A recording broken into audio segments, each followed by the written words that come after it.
Hi, today we're going to be talking about the digestive system.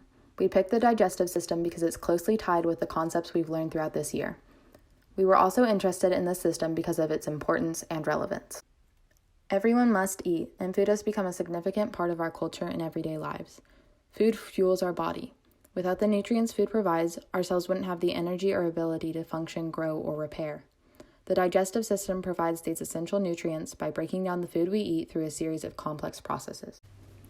The overall function of the digestive system is to break down foods and release and absorb their nutrients. The digestive process can be categorized into two main parts: the movement of food through the system and how the food gets broken down.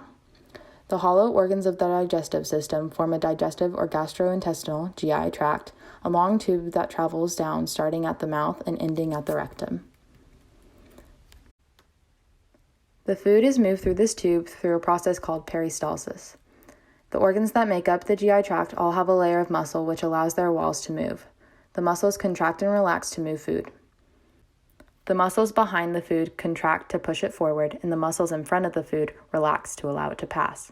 This journey of movement happens in conjunction with the breakdown. The beginning of both these processes starts at the mouth. Food is broken up into smaller pieces by our teeth, and saliva, which contains an enzyme called salivary amylase, starts to break down some of the food from starch into glucose.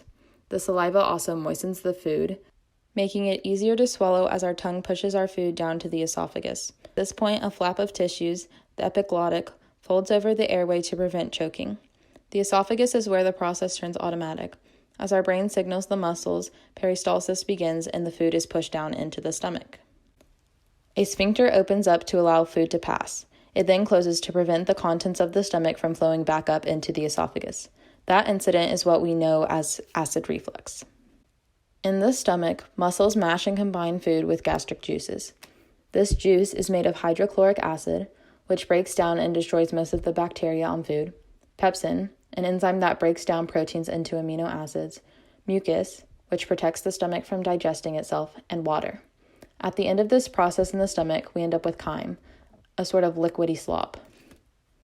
Next, a second sphincter opens and the stomach empties the chyme into the small intestine. This sphincter functions to control how much food is allowed into the small intestine.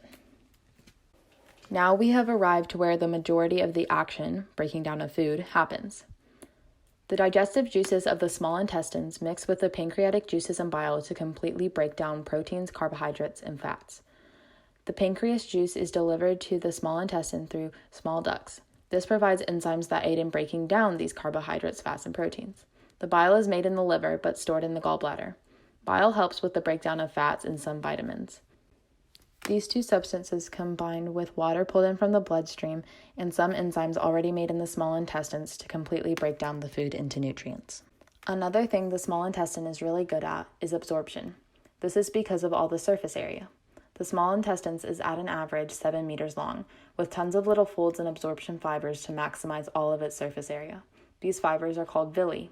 Each villi is covered in microvilli, which creates even more surface area. After the food has been broken down, the capillaries in the villi absorb all the nutrients and provide access for the nutrients to get to the bloodstream, where they can be transported across the body to cells. Once this breakdown and absorption of nutrients happens, the leftover waste not needed goes to the large intestine. This waste is comprised of undigested food parts, fluid, and old GI cells. The large intestine's main function is to absorb water, electrolytes, and vitamins from this waste. Although 90% of the water is absorbed in the small intestine, the large intestine absorbs the rest of the water from the waste, so it turns from a liquid to stool. This is necessary so we don't have diarrhea all the time. The large intestine absorbs electrolytes into the bloodstream and then water through the process of osmosis. As sodium and potassium are absorbed by protein channels, a concentration gradient forms. The electrolytes create a hypertonic environment outside of the large intestine, and so due to the laws of diffusion, water follows. Once these processes have been complete and the waste is solidified, it then moves to the rectum and the anus, where we excrete it. The GI tract's functionality is supported by 4 layers that continue through all of the organs that make up the tract. In order from the innermost to the outermost, they are the mucosa, the submucosa, the muscularis propria, and the serosa. These layers vary a little throughout to fit each organ's specific function. The mucosa is made up of 3 parts: the epithelium, the lamina propria, and the muscularis mucosa. Together, these parts of the mucosa contain important structures like hormone secretion glands, which, as we will talk about later, help to regulate the digestive system, vascular support, which provides the capillaries that the products of the digestive system are absorbed into it, mucus secretion glands, protects the stomach from digesting itself, and a thin layer of smooth muscles that aid in movement. The next layer is the submucosa, which contains larger blood vessels, nerves, lymphatics, and mucus glands.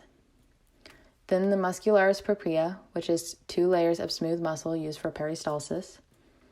Finally, there is the serosa, or the adventitia layer in some places, which contains even more blood vessels, lymphatics, and nerves. The structure of the digestive system, through its tissues, muscles, and organs, helps its function as it moves food through the muscles with peristalsis, breaks down food with movement and digestive juices, and absorbs nutrients into the bloodstream to get the body the essential nourishment it needs in order to function. Food molecules are broken down by the digestive juices found in the small intestine and the pancreas. Many enzymes are found in these digestive juices. Enzymes are essential to digestion in the small intestine. They help digest the proteins, fats, carbohydrates, and starch found in the food that we eat. They break down these essential molecules into their even smaller molecules that can be digested and absorbed in the small intestine. After that, the digested food molecules will enter into the bloodstream. The pancreas sends out many enzymes to help it digest it in the small intestine. Enzymes help digest food by breaking down the bonds of the molecules apart. For example, proteases enzymes breaks the bonds of a protein by connecting to the substrate. Then the active site breaks the bond and breaks down the protein into amino acids. Enzymes can do this with many other molecules including fats, carbohydrates, and starch. Now that you know how food is broken down, here's how digested food molecules are moved into the bloodstream. They move from the small intestine to the bloodstream through active transport and diffusion. Diffusion is the movement of molecules across a membrane from areas of high concentration to areas of low concentration. Active transport is the movement of molecules across a membrane from areas of high concentration to areas of low concentration, but with the help of enzymes. The digested food molecules are absorbed by villi cells, which, as we talked about earlier, are found along the wall of the small intestine. These villi cells provide a large surface area for the absorption of the digested food molecules. With the small intestine being very long, it increases the surface area of the villi cells, thus increasing the absorption rate of the digested food molecules. When the food molecules are absorbed by the villi cells, they then move into the bloodstream. The bloodstream will always have a low concentration of food molecules due to the fact that there is constant blood flow, making it easier for the food molecules to travel to the bloodstream through active transport and diffusion. Although we've already mentioned it a little, one of the most important relationships the digestive system has is with the circulatory system. The villi in the small intestines absorb the nutrients through capillaries and blood vessels. These connect to the bloodstream so nutrients can flow through the bloodstream and be distributed to all of the cells that need them. The circulatory system also carries chemical signals from the endocrine system that regulate the digestive system. To go into more detail, the digestive system is regulated by our body's endocrine and autonomic nervous system, ANS, more specifically hormones and nerves. These systems automatically control body processes without us having to think about them.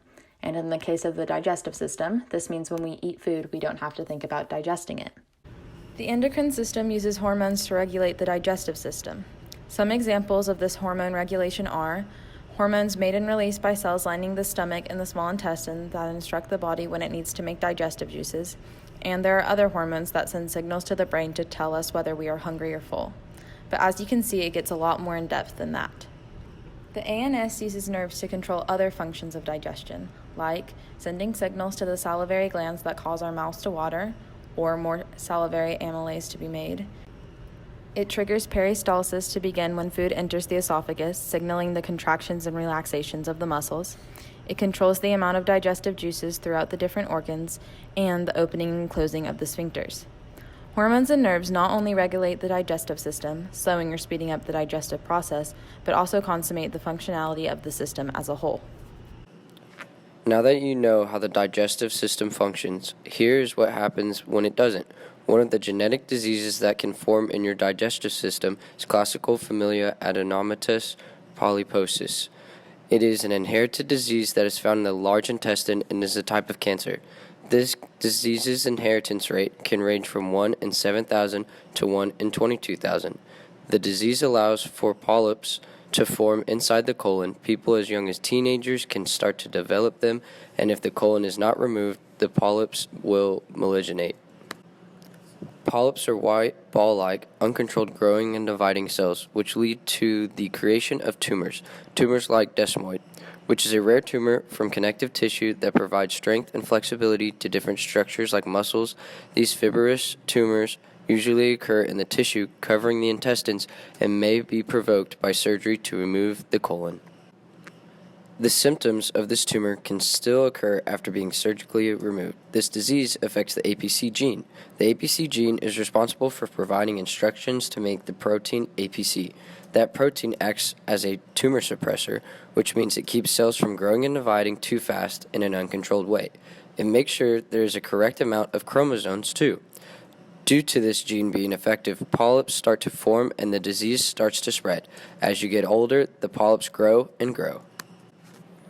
Now that we know about the genetic disorder associated with the digestive system, here's a graph showing data collected on the disorder. The graph shown is an experiment to see how many polyps can be formed in a year. In this experiment, they collected data like making sure the people who they tested have had 2 colonoscopies since 2000.